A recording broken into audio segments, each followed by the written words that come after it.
Je vais vous partager à l'écran le réel d'une professeure que j'ai l'habitude de partager de toutes les façons. Je recommence. Je vais vous partager à l'écran le réel tellement démonstrateur d'une doctoresse en psychiatrie américaine que j'ai l'habitude souvent de partager sur cette chaîne.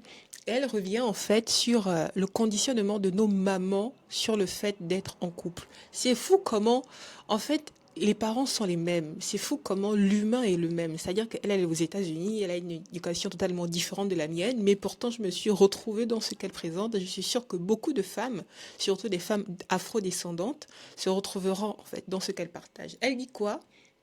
En fait, elle partage un réel où elle explique comment elle se demande comment ça se fait qu'à son âge, elle ne soit pas déjà en couple, elle ne soit pas déjà mariée, casée, et que sa maman lui mette la pression, mais pourquoi est-ce que tu n'es pas encore casée, qu'est-ce qui ne va pas avec toi, etc., etc. Et elle se remémore comment, durant toute son enfance, en fait, sa mère lui donnait des injonctions de ne pas être en couple. Sa mère lui mettait des injonctions de ne pas forcément, on va dire, aspirer, en fait, à ce genre de dynamisme, de réalité. C'est-à-dire que lorsqu'elle était enfant, sa mère lui demandait d'être focus sur l'école. Lorsqu'elle est partie à l'université, sa mère lui demandait d'être focus sur l'obtention de son doctorat, etc.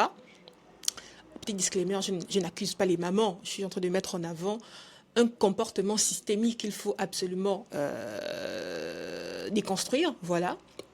Donc, en fait, elle explique que en fait, c'est normal que je sois pas en couple, en fait, puisque durant toute mon enfance, tu m'as rabâché que c'est pas bien d'être en couple, il faut d'abord te focus sur l'école, il faut d'abord te focus sur ton diplôme, il faut d'abord te focus sur ton travail, etc. Et c'est pas maintenant, quand je suis âgée, que tu viendras là, comme ça, me dire, mais qu'est-ce qui ne va pas avec toi, pourquoi tu n'es pas en couple? Tout ça, en fait, c'est pas pour casser du sucre sur nos mamans. On aime nos mamans, voilà, plein de cœur à nos mamans. Cependant, il est très important, en fait, de conscientiser l'impact que l'éducation que nous avons eue peut avoir sur nous. C'est-à-dire, toutes ces injonctions qu'on a eues, sois parfaite, fais l'école, ne fais pas de bêtises, sois propre sur toi, ne demande pas d'aide, ou bien débrouille-toi seul, ou bien il y a plein d'injonctions comme ça que je mettrai peut-être à l'écran si j'ai le temps de faire si j'ai le temps de faire du bon montage. Mais c'est pour vous dire qu'en fait, en tant qu'adulte, on a cette responsabilité de refaire une relecture, n'est-ce pas, de ce qui a pu être notre vie, de faire un travail pour identifier tous ces programmes inconscients qu'on a emmagasinés de par l'enfance, de par la société, de par nos propres expériences personnelles qui ont pu nous traumatiser. Voilà.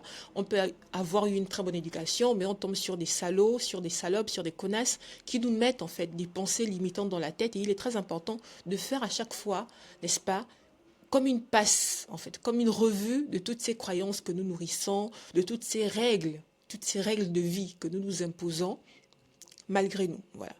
Une petite vidéo très courte pour justement vous pousser à avoir cette volonté de relire en fait ce qui a été notre vie et de relire tous ces programmes que nous pouvons exécuter sans le savoir.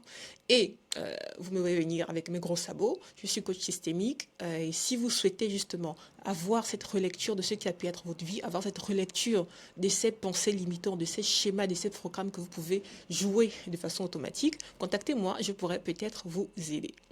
Je vous dis de prendre soin de vous, un niveau à la fois et à très vite. Ciao.